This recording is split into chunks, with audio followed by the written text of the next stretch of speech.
Welcome everyone to round 2 of Thursday, May 1st, locals at Valkyrie Vault in Brownsburg, Indiana. We've already looked at round 1 where it was I with Trench Data Vault versus, of course, my opponent on 𝐒𝐎𝐿. And today for round 2, we got Rey Blue versus Palpatine Colossus. Now before we jump into the game, let's talk about our two leaders really quick. Rey is a leader that pay 1 and tapper, and then you can give a unit with 2 or less power and an experience token. A really good thing you can do in here is use the Hondo Legendary from set 4 to move around upgrades. A upgrade is an experience is an upgrade, so you can move around those experience tokens to wherever you want. And then we just have a normal blue base, a 30 normal blue base. For the Emperor, he's a tap 1, pay 1. He can kill something off your board. He can deal kill something off your board and then deal 1 damage to something else. Then the Colossus states that you draw 1 less card in your starting hand. So you start out with 5 and says 6 a 35 base. Rey does the exact same thing she does on her Awakened side. She's restore 3, and then she will also give an experience token to something that is 2 or less power, and then the Emperor does the exact same thing on his Awakened side, but when he awakens, he takes something wounded and puts it onto his side. So typically what you want to do is you kill off something of your own to wound something that's pretty big on your opponent's side of the board. Then you bring out the Emperor, take that object that your opponent has, and then now it is yours. It doesn't return to your opponent at all, so it's constantly there. So I really like the Emperor. I'm a lover of both of these decks. I have yet to try the Colossus, but I did try a Rey Blue, but I did it for locals, but I did it as Rey Colossus, so I got 35 extra health. I wasn't running Hondos in that list because I didn't know actually how Hondo worked until much later on. So without further ado, let's jump into the game. Alright folks, here we go. Our opponents are finishing up their siding with Rey player. It will be going first here as we see a 2 pay 2 for a 𝐒𝐲. 𝐒𝐲 is really nice in this strategy as we see a Dr. Pershing coming down on the other side. 𝐒𝐲 states when he attacks, you get to restore 1, and then you can reveal the top card of your deck. If it shares the same aspect as your base, you can add it straight to hand, so it's really good here. And Dr. Pershing's a tap 1, damage something on the board, and then you can draw 1 card, typically himself. We see Rey triggering here the pay 1 and tap herself to give the +1 to 𝐒𝐲. Dr. Pershing damaging stuff. 𝐒𝐲 is going to go after the good old Dr. Pershing there to try to knock out that drawing ability. We have Squeal or Scrowl or whatever the beast is, and then we did see the 𝐴RC 170 get revealed off of the 𝐒𝐲, and then the Dark 170 is coming down here as we of course now have initiative going to the Emperor. Both players are going to doing some resourcing here. By the way, Rey awakens at 6, the Emperor awakens at 8. Anyways, we have a perilous position to rest down the 𝐒𝐲 so that he can't ding, and he also gets a -2/-2. We're going to see a Yoda come on down here. Dr. Pershing is going to do 1 damage to the 𝐒𝐲. Not that it really matters because he can bounce himself back to his hand, so basically the 1 damage doesn't really matter, and that's pretty much just a free draw off the Dr. Pershing. We're going to see it bounce back to hand to give 1 damage on 𝐒𝐲, and then we're going to have the 𝐴RC 170 attack again, and then 𝐴RC 170 does have a recover 1 on it, as well as Yoda having recover 𝐒𝐲 or Krell or whatever the little creature is coming on down here. I forget the name of it. Anyways, we're going to resource once again. We're going to restand all our units as we see what's going to happen. Again, the Emperor needs to ramp up to himself again because the Emperor having to come out on 8. He is an extremely long leader to get out. But anyways, we saw the Hondo there, 𝐒𝐲 destroying the Dr. Pershing so that the drawing doesn't happen anymore. And we did see Hondo come down there, which is really good because that then starts allowing you to move around the experience tokens so that you can manipulate the forward. As my camera has decided that focusing does not matter at all. As we see Overwhelming Barrage triggering. Overwhelming Barrage is going to kill off the 𝐒𝐲. And then because again, it has that -2 on it, and then we're going to deal the damage to the Yoda there. Again, Krell I think is a 2, so I think it's got 3 damage right now, so it is going to knock out the Yoda. Yoda effect on the player with it. The player over here is going to get the Yoda draw, and then we're going to see the effect, and we're going to put down the Hondo here. He does come in with the shield, and then we're going to see the 𝐴RC 170 swing. Again, no damage has gone to the Rey player's base just yet, so there's pretty much nothing to heal off with it. The Overwhelming Barrage of extra effect does go off here as both players begin resourcing. Again, in the Emperor's case, he has to constantly resource until he actually finds his ramp cards, which typically are you can use the resupply ship, you can do resupply, or of course you can use Super Laser Technician. A really good one is Super Laser Technician. Anyways, my camera has decided finally where we're going to focus in. Anyways, what we got here, we got, of course, the Hondo, Arc 170, and everything. Rey does get to awaken here if need be, and can start adding up those experience tokens, which is really good, because then when you can awaken the Rey can then give the extra experience token. As we see the Scrael coming back into the hand to knock out the shield off the Hondo, we're going to then deal the 3 damage from the Arc 170. We're gonna bring out a Sentinel there, the guard ship for villainy right now, and then we're gonna move the experience token over to Hondo so that Hondo can get that extra damage point off of it. We're going to then bring out a TIE Brute or an Onyx Squadron Brute. Again, when Onyx Squadron Brute dies, it scores 2 onto the enemy base. Then we have Rey coming out. Rey is going to give herself a trigger, and then we have Bindu coming down to be a big old just Sentinel on the ground. Right now, the Rey player could then just have Hondo could basically swing, take the Rey's initiative token, and then add it to himself, and then Rey can give herself yet another initiative token, or she can give it also to the Arc 170 here. And again, Bindu can just move it all, or Hondo can just move it all around, as we have Bindu as just a giant Sentinel at this point. The problem that our opponent on the Rey player side has is that they do have a Sentinel in the sky, and that pretty much they do have that Brute they have to deal with, because our opponent can just bash it into things to kill it and then allowing it. It looks like we're going to go for an overwhelming barrage onto the Magna Guard ship. And then that's just going to immediately remove Hondo, so Hondo is not a problem. As my camera decides once again that it's going to focus out, I apologize for all the unfocusing on my camera. Now we're going to trigger the Rey. Rey is going to swing in. Rey again restores 3 on every single attack, and then get that +1 to the Arc 170, because again, the Arc 170 still is under the threshold of Rey's ability. Well, and we're finally going to do some damage here with the Magna Guard coming in for that 5 damage off of it. We're going to smash in, of course, into the Sentinel for the 3, and then heal the 1. Basically, that's all we can really do. As my camera has decided it doesn't really like focusing at all. Anyways, we have the Honest Brew swinging in for 2 there. We're going to swing in with the Bindu for the 4 off of it here, as we once again refocus, sorry again for the camera not focusing. We're going to pay 1 more. We're going to bring out the our little pet once again, because that's just the greatest thing you could ever do, is just constantly just bounce it back. And every time it bounces back, it does deal 1 damage. So it's a really good thing that you can just tap it, bounce it, hit something in the face with that 1 damage, and then they do whatever you want. So anyways, the Rey player is going to bring down the almighty Luke Skywalker, removing the Onyx Brute. Since something did die, they can give a something -6/-6. We are going to go the Emperor here. He's going to knock out the guard ship. He's going to do 1 damage to Luke Skywalker, because it's very simple here to do this. Anyways, Rey is going to be taking the initiative here, which makes complete sense, because the Emperor is very close to coming out. I believe at this point, the Emperor should be at 8 resources now, so that does mean that the Emperor can awaken here. I will count. I believe they 1, 2, 3, 4, 5, 6, 7. Yes. So the Emperor does get to come out this turn, and if damage Luke Skywalker is still up on the board, the Emperor does pretty much get taken. We're going to swing the Luke Skywalker immediately, meaning that, of course, if the Emperor does want to take the Luke Skywalker, it's not going to be able to swing with it immediately. Anyways, healing 3 off of Luke Skywalker. Here comes the Emperor. Emperor is going to take Luke Skywalker, which makes absolute sense. Bindu is the only other one on the board. It can only take non-leader units that are damaged. Bindu swinging in with that 4 damage. Again, thanks to the Bindu on the field. On the board, it is going to be able to block at least both the Emperor and Luke Skywalker this turn, unless it does die with, say, an overwhelming barrage. Anyways, we have, of course, then the trigger of the guards here. Now they will get a buff of a +1 in defense, because the Emperor is there. Rey will have to go through the guards here. Rey will heal 3. As well, there's nothing for Rey to give a +1/+1 to. And then we have Colonel Yularen. Every time our Emperor player plays down a green card, he gets to heal 1 damage. Anyways, we're going to go Nebula Ignition. This is a really good card here, folks. It just basically murks everything off the board that does not have a upgrade attached to it. So basically, this is going to murk the entirety of the board. A really good card there. So anything that is not upgraded automatically just gets killed off. Really good in Rey, because of the fact that Rey can add those +1/+1 counters all over the place. Now, technically, the thing about the guard is it wasn't a upgrade on it. The guard's ability is it gets a +1 defense for if official card is out. We got Darth Vader coming down here. He's going to look at the top 10 cards of his deck, and then he can play up to a cost of 3 villainy. So most time you're just going to hit 1, which here most of the time maybe just be like the phase 3 Dark Troopers down here, which is going to come down.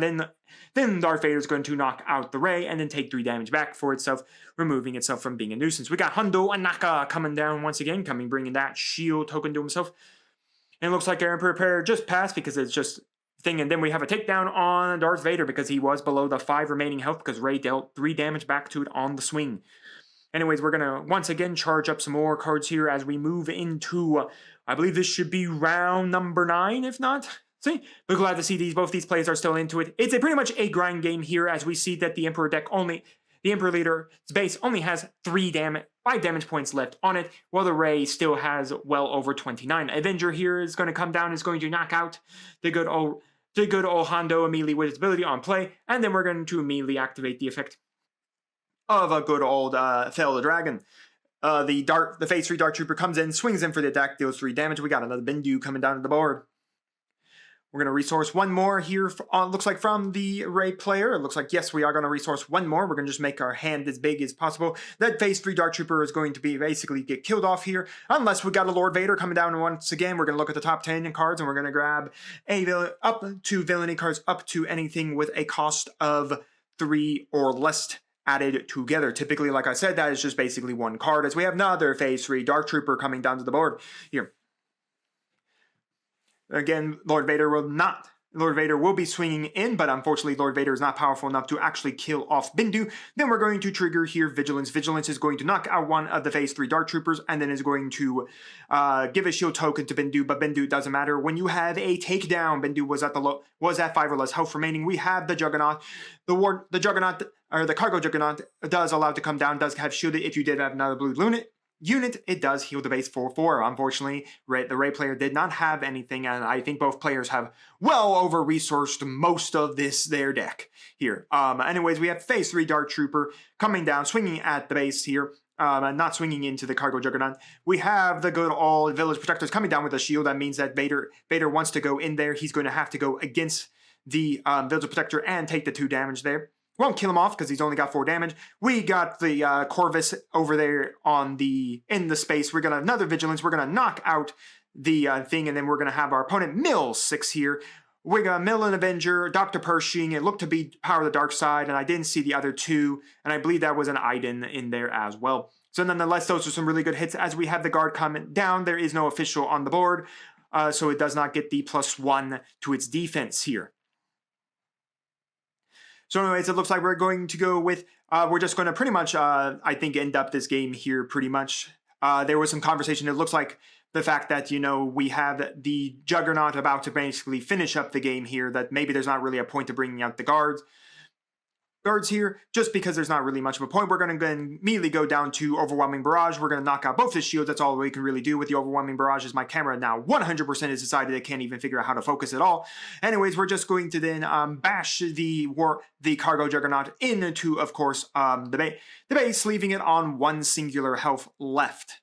That's all that is left on the Emperor's base. So basically, the Emperor does have initiative here, as my camera has 100% forgotten how to focus once again. Here we go for its refocusing. Another phase 3 Dark Trooper, they're 100% protect. Sugi going into the phase 3 Dark Trooper, knocking it out because she has 4 health. A Corvus coming in, and then basically that is all that is. The Rey player will take game number 1 onto game number 2. Here we go, both our players are shuffled up. Looks like the Rey player, no cut for the Rey player, no cut for the Emperor. Doesn't really matter. Most people are just playing here for fun, so they're not really overplaying in a crazy sense. Anyways, we got 2 resourcing coming down. It looks like the Emperor is going to be starting with the initiative this turn because they did take the loss. Anyways, we're going to start off with the greatest play ever, Dr. Pershing, and it looks like Rey is going to be starting off with an Arc 170. Typically, I think you want to see Quill there, just so you can start dealing with the Dr. Pershing before Dr. Pershing gets out of hand very fast.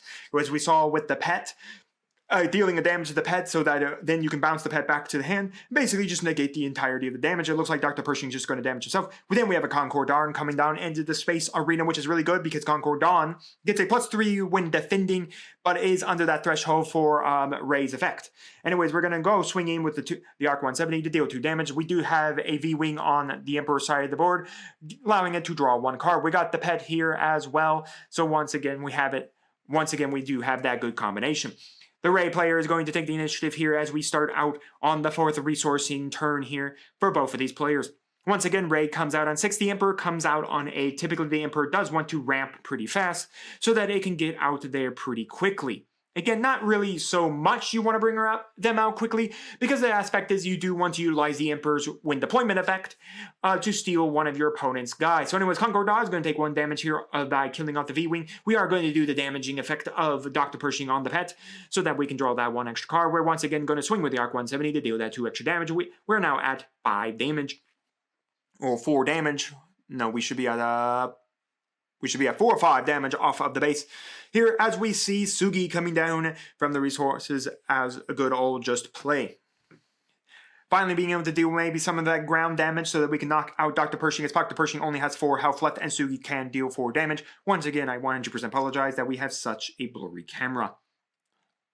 Make sure to correct that every next time. Anyways, Admiral Lauren is coming down here. It was only 3 damage. Okay, that's what I thought. Anyways, Admiral Lauren coming down here, his ability is that whenever you play, once again, if you ever play a green card, including himself, you get to heal 1 damage off your base, which is really nice with the pet, because the pet can also scurry, the pet can always come down. Admiral Lauren is going to be knocked out here so that the Emperor player cannot constantly play out green cards and constantly heal up damage playing into the long game, which the Emperor really wants. We got a Treacherous. Treacherous takes a card that is 3 costs or less and adds it to their side of the hand, side of the field. Anyways, once again, that means that now we have that. The Arc 170 is going to be getting a buff by Rey. I really love Treacherous because it's a really good card. Anyways, we're going to basically trade out the Arc 170. The Arc 170 here, it will survive on 1 singular health left because of the +1/+1.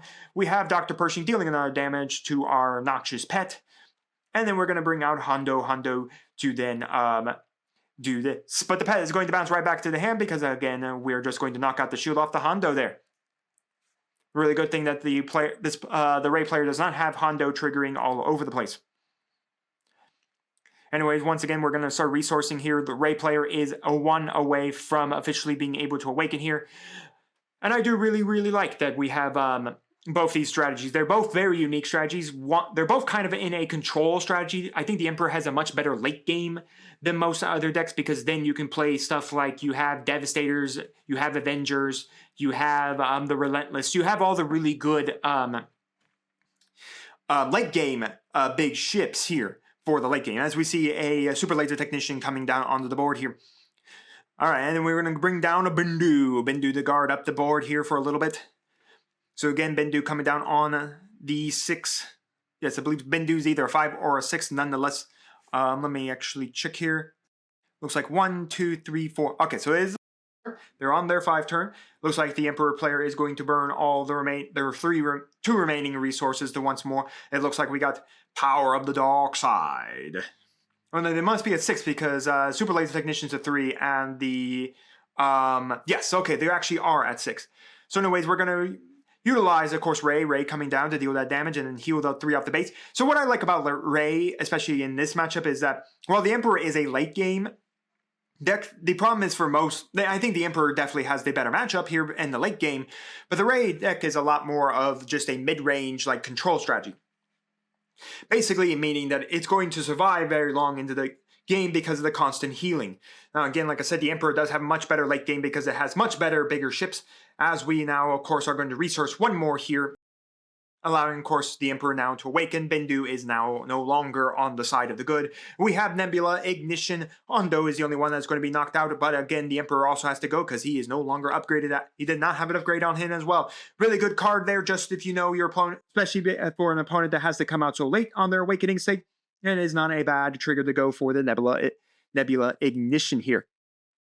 Really good trigger there. I really do like Nebula Ignition because there's just something about the way the Nebula works. It looks like we have a full usage of everything in hand. We are going to go the Accolator. The Accolator is going to knock out the Arc 170, and then because it knocks something out in battle, it adds it to your resources. So that means that the Emperor got an extra resource by knocking out one of our opponent's space units. And like I said, the Emperor in the late game is just very strong, not mentioning overall Villainy is also just a very strong color because you have so much control in this color. Power of the Dark Side is just a really good card, as we see Overwhelming Barrage. Again, another really good card for green here, as we see Overwhelming Barrage to knock out the Rey and just remove it once. it looks like we're going to go down for a Bindu here. We're going to swing in with a massive ship here.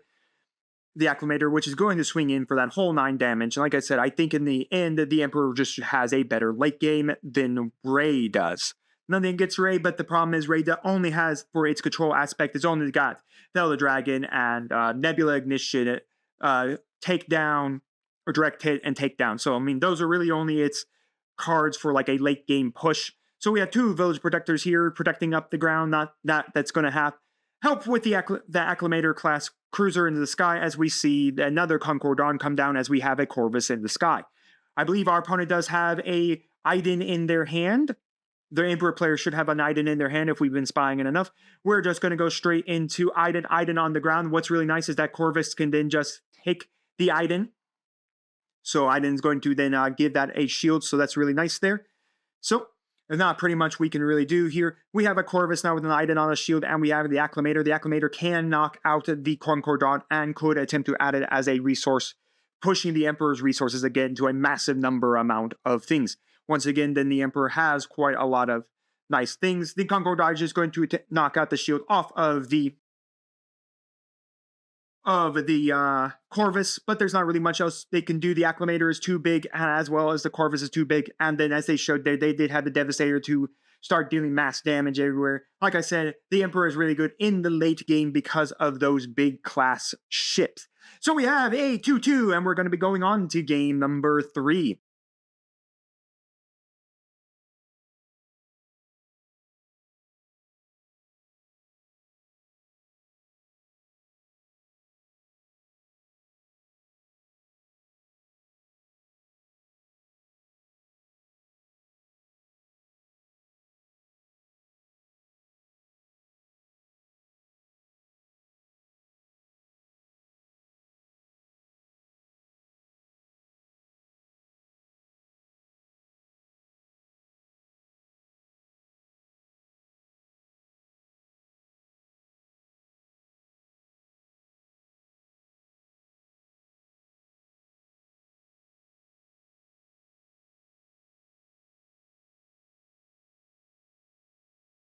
So anyways, the initiative is on the Emperor player as the Onyx Brute makes an attack there. We're going to spin the 4 to go down for Hondo Ohnaka. Really good strong there, and he comes in with a good old shield. We're going to bring out some guards, but again, the guards don't really have much of the Sentinel until much later on, but do get a +1 because the Emperor is technically there right now, and the board. He is in the leadership area, but they only gain Sentinel once an official is on the board. So right now we did reveal another card. It was Bindu from the 𝐒𝐓. Again, another really good thing about 𝐒𝐓, why I like him in Rey, is because the aspect is in double blue Rey.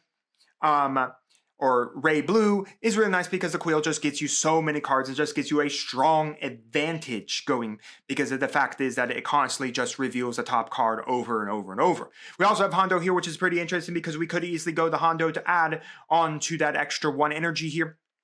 Extra 1 energy to get the trigger. Anyways, we're going to bring down a good old Village Protectors with Onyx Brute coming in for 2, but what I was saying is that you can have Hondo swing, move the +1/+1 counter over to Hondo, and then you can trigger Rey again on to give another +1/+1 to 𝐒𝐓. So that's pretty good. I'm going to go swinging in over to the over onto the guards, because again, they now have Sentinel because of Dr. Pershing. Or unless well, no, it has to be on because of Sentinel, because of Dr. Pershing, because you only attack guys that are in rest mode. But anyways, looks like the +1/+1 went over to the Village Protectors from Hondo Ohnaka. We can still use the 𝐒𝐓 effect. We're going to do a Perilous Positions on 𝐒𝐓, giving him a -2/-2. He is also exhausted here as well, so basically they just knew there was no point in swinging it, as they immediately pass on it. The Emperor, once again, is going to look to have the initiative token. Anyways, this is the Rey turn to come on out onto the board. So should be really interesting to see what we have, as we have the Emperor player once again looking to resource and just trying to climb up to that necessary 8 energy. Dr. Pershing coming down, dealing 1 more damage to the guards, to then draw 1 more card. Really just strong overall. Anyways, we're going to have Hondo. Hondo is going to knock out the guards, is going to remove the Perilous Position upgrade. Yes, because that's how its ability is, folks. It can move any upgrade on your side of the board to anywhere it needs to go. So it's just going to go right onto the guards and then just attempt to remove them. So basically, Hondo has to target the guards first because of the Sentinel effect, and then basically move it, so there's not much of a point. Anyways, we're going to go only glory, no no glory, only results. Basically, we're going to take the Village Protectors and immediately nuke off the Village Protectors. We have now Nebula Ignition in hand thanks to the Quill. 2 more from the Onyx Brute. We're going to then pay 6 for good old Bindu. Coming down the board to protect ourselves here. The Emperor player, I believe, has 1 energy left, so we are going to trigger the Emperor here to knock out the Onyx Brute so that they can then draw 1 card and deal 1 damage to Bindu. We have a good old Rey. We're going to take initiative. The Emperor player is going to take initiative. We have 3 damage coming in from the Rey. And that restore 3, just very, very strong. I'm always good. I'm glad both of these decks are going down because these 2 are 2 decks I really, really do like. I think I favor the Emperor just a little bit more than Rey, but I do really like Rey. I will say that. Anyways, we have a full use of the power as Darth Vader approaches the board. Ready to look at those top 10 cards and pick a... And once again, we've seen it before. Find those villainy cards, play it out, or if it's a 3 cost, up to 3 cost or less. So basically, there's not really much you can do. Maybe just, looks like not really a great selection here. Maybe just like, okay, so it is going to be a super laser tech. I didn't see a phase 3 Dark Trooper in the 10, which is typically what you a lot of times you grab. Bindu will survive with 1 health remaining after Darth Vader swings into it because Darth Vader has to go into the Sentinel. He doesn't have to do the ambush, but unless it really wants to. It looks like Vader did not decide to go for the ambush effect, just went out there to play the super laser tech, which is perfectly fine. You don't even have to use really the Vader ambush. Sometimes it's nice, sometimes it isn't. It kind of depends on where you want right now. My guess would be that the Emperor, with being 1 kind of away from awakening, it probably wants to grab that Bindu. So Bindu's effect here is also that he can reduce the cost of a guy. So anyways, we're going to then use Dr. Pershing to knock out the super laser tech. So then we can draw 1, basically meaning that we do have the Emperor alive at this point because Vader is a 7 cost character to play out. Hondo Anaka moving the +1/+1 over the Quill and then swinging in the base for 4 damage. It looks like we're actually going to move a +1/+1 over to actually Hondo to do an extra 1 damage. So that is 5 damage from Hondo Anaka.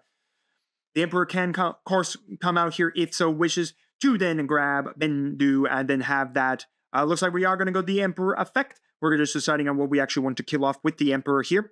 Because again, you do get both effects of the Emperor here. You can tap the... It looks like we're not going to be using the Emperor effect.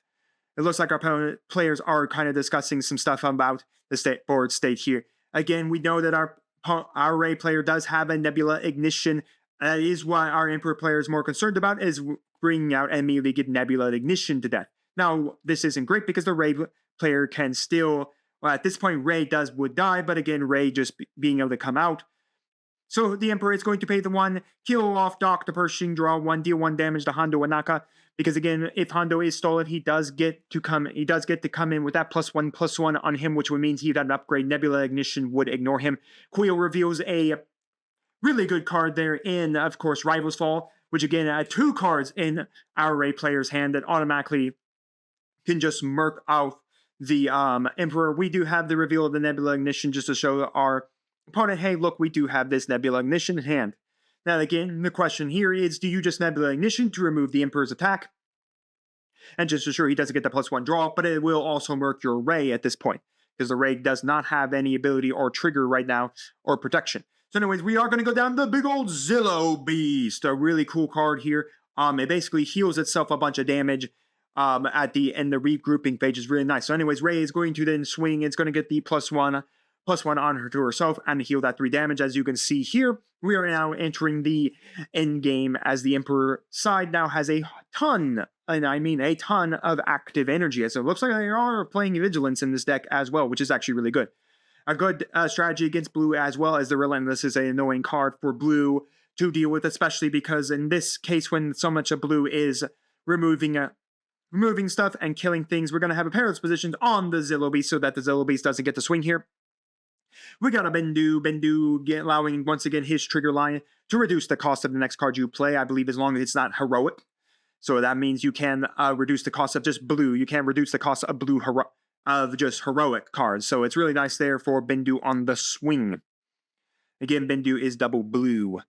Anyway, just kind of figuring out what we want to do. Here we do have quite a lot of energy. We could Nebula Ignition, clean up the entire board. The Zillow Beast would technically survive the Nebula Ignition because it does have an upgrade attached to it. The only thing on the Emperor side that would survive a Nebula Ignition is just Hondo Anaka. Looks like we have a soft pass from the Rey.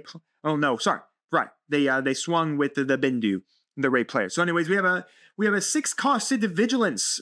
Once again, in Star Wars Unlimited, if you've never seen it, if you don't have all the color aspects of it, you are allowed to pay 2 for every aspect you're out of penalty of. So in this case, Vigilance is going to be coming down as a 6 cost. As we see, I fell the dragon on Mr. Darth Vader himself because he does have 5 power or more. And Fell the Dragon does have to target a non-leader unit. So again, the Emperor would have to go into Bendu if it does seek the attack here, as well as good old Hondo Ohnaka have to go into Bendu if it so wish to attack. Again, the Emperor is also nice because the Emperor could technically kill off Hondo Ohnaka. And so anyways, Hondo is going to steal a +1/+1 counter to allow himself to be up to 5 damage, but he does not die to Bendu. We're going to go Rivals Fall on the Emperor, which makes complete sense here. Might as well remove the Emperor itself. Just remove any unit really good against just straight up moving leaders that don't have text that says protect themselves from battle. Anyways, we're going to have 𝐒𝐲. 𝐒𝐲 is going to knock out good old just Hondo Ohnaka there. It's going to reveal the top card of the deck. It was a redemption, so we do get to add that to hand, as looks like our Emperor player took the initiative and passed. Again, Rey is also really good as it just needs to board control at this point. Again, the Emperor is reaching its end-game state, so this is where we might see like the Annihilators. It looks like we are going to see the Devastator. Devastator is going to knock out the Zillobeast here because definitely has 10. The Zillobeast is below that 10. Anyways, Bendu swinging in for that 4 damage. Do it. All our player on the Emperor side has is the good old Devastator, as we are going to play Village Protectors to then give a shield here. We're going to then swing with the Rey to give the Village Protectors a +1/+1. Then we're going to go Rivals Fall to knock out the Devastator and then just pass. Again, what's really nice, even in normal blue, you still have Rivals Fall, you still have Fell the Dragon, you still have Takedown, you still have even Direct Hit as all just really strong control cards to just knock out board control. Again, well, I think the Emperor has a very good late game. If your board is just completely controlled by the opposite side, there's not much you can really do about it. In this case, as we can see, even with all that, the large costed ships only coming down 1 per turn and burning out the entirety of your resources is not real great. So anyways, we are nearly ending to the aspect of hitting it, as we're going to have a Treacherous on the Village Protectors, just so that we can protect ourselves a little bit on the ground here, because we definitely need some ground protection against that Bendu and against the Rey coming in. We're going to do Luke Skywalker. Luke Skywalker is going to give that a -3/-3, and that's going to knock out the Village Protectors. Okay, well then we got Power of the Dark Side, Annihilator, and basically our Emperor player is up from there. As you can see, we have 2 Nebula Ignitions, that which is also another really good blue control card. Fell the Dragon. It looks like we have Vigilance, Redemption, and 1 other card, which I can't, maybe a Cargo Juggernaut. But yes, this game goes over to the good old Rey and a great game 3. What the Emperor is really strong in the late game, the Emperor also struggles with board control. If your opponent, in this case this Rey player controlling out the board state, you can't build up a board presence, and then you're in the late game where you're playing out all your late game ships, and then basically they're getting murked off the board. There's already not much else you can do, especially because in the late game you're maybe playing 1 card at a time. But nonetheless, both these players played a really good game. Glad we could see a really good control, just Healy matchup in Rey, with a really good control late game matchup with the Emperor, and I'm glad we got to go to game 3 for it. But you guys let me know down in the comments your thoughts on the gameplay. I once again apologize for the blurriness of my camera. Let me know your thoughts on the players' decks, on their plays, and all of that. And if you guys are looking for a locals to play Star Wars Unlimited, I cannot recommend enough Valkyrie Vault for their locals. We got a good group going on there. We play about 3 rounds. Not everyone there is overly competitive. Some people just bring jank decks or fun decks, stuff like that. So it's a lot of fun. Also, just pay your $5. You automatically get your Pop-Tart and a pack of the new set for just playing, which is really nice. So overall, make sure to come check us out Thursday nights at 6 p.m. I will leave a link down in the description below to Valkyrie Vault's website. If you guys are curious, you can also then get the link to the Discord server. And with that, while you're commenting, do make sure to like the video, subscribe to the channel, and ring the bell so you're notified when my videos go live for you. And we'll see you here next time on Modern Dragons TCG.